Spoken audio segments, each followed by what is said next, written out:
Assalamualaikum warahmatullahi wabarakatuh. Perkenalkan, nama saya Ahmad Ubaidillah, jurusan Sistem Informasi kelas 1 KA22. Di sini saya akan membahas beberapa poin dari tugas mata kuliah Ilmu Sosial Dasar, yang mana tugas ini diberikan oleh Bapak Ibnu Cahaya Ramadan. Langsung saja saya akan membahas mulai dari poin yang pertama. Poin yang pertama, hubungan antara individu, keluarga, dan masyarakat terhadap pembentukan sikap dan pengembangan diri. Pembentukan sikap dan pengembangan diri itu kebanyakan didapatkan dari cara didik keluarga. Cara didik keluarga terhadap anak tersebut akan berperan penting. Contohnya ketika anak kecil dididik buat menjadi orang yang bertanggung jawab. Contohnya ketika udah makan harus mencuci piring sendiri. Mayoritas itu akan menjadikannya kebiasaan dan dia akan terlatih. Nah, ketika dia udah terlatih, itu akan menjadikannya sikap.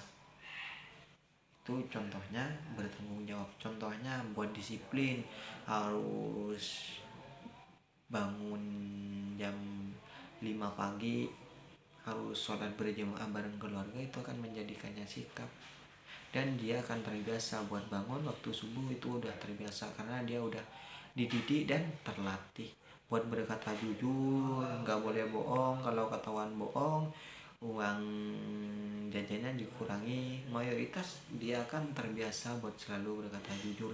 Itu peran penting dalam didikan keluarga terhadap anak, karena didikan tersebut akan menjadikannya sikap. Pembentukan sikap tuh dan pengembangan diri juga bisa didapatkan dari pergaulan. Dengan siapa dia bergaul? Kalau dia bergaul dengan orang yang ingin mempunyai masa depan yang cerah, mayoritas dia akan berpikiran seperti itu juga. Semisal berteman sama orang yang suka membaca buku, mayoritas rasa buat dia membaca buku tuh itu juga akan timbul, akan tumbuh. Nah, ketika dia udah biasa membaca buku, mayoritas akan menambahkannya wawasan dan akan mengembangkan dirinya, mengembangkan wawasannya. Nah, itu pembentukan sikap dan pengembangan diri itu kebanyakan bisa didapatkan dari tradisi.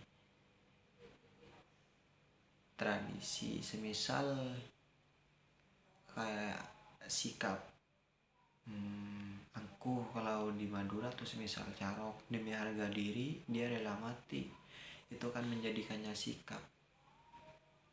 Kalau prinsipnya kan di sana tuh semisal lebih baik putih tulang daripada putih mata, yang mana dia lebih mementingkan harga diri daripada nyawanya. Itu akan menjadikannya sikap angkuh ketika dia dalam keadaan benar. Itu berperan juga dalam pembentukan sikap. Nah, poin yang kedua, adakah cara lain dalam pembentukan sikap dan pengembangan diri saudara?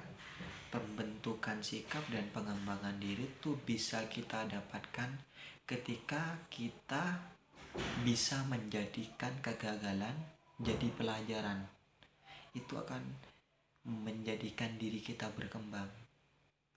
Beda lagi kalau kegagalan dijadikan alasan buat tidak melangkah lagi, itu malah akan membuat diri kita itu bukan berkembang, nggak berkembang sama sekali. Nah, itu yang bisa mengembangkan diri kita. Poin yang ketiga, kategori keluarga dan masyarakat yang mampu menunjang SDM. Keluarga dan masyarakat yang mampu menunjang SDM ketika orang tersebut berilmu, karena dengan ilmu dia bisa kaya, dan dengan dia kaya dia bisa membantu atau mengembangkan sumber daya manusia di sekitarnya. Contohnya ketika dalam sebuah lingkungan masyarakat ada yang tahu cara hidroponik, mayoritas masyarakat yang lain itu akan penasaran dan ingin mempelajarinya. Gitu. Dengan ilmu, tumbuhan bisa tumbuh tanpa tanah. Itu karena adanya ilmu. Nah, dengan ilmu tersebut kita bisa kaya. Contohnya ketika kita kaya, kita bisa mengembangkan usaha. Dan dengan adanya usaha, mayoritas kita membutuhkan karyawan dan akan menunjang sumber daya manusia. Ekonomi juga akan berkembang di sana. Lah, itu. Itu saja penjelasan dari saya. Kurang lebihnya mohon maaf. Wassalamualaikum warahmatullahi wabarakatuh.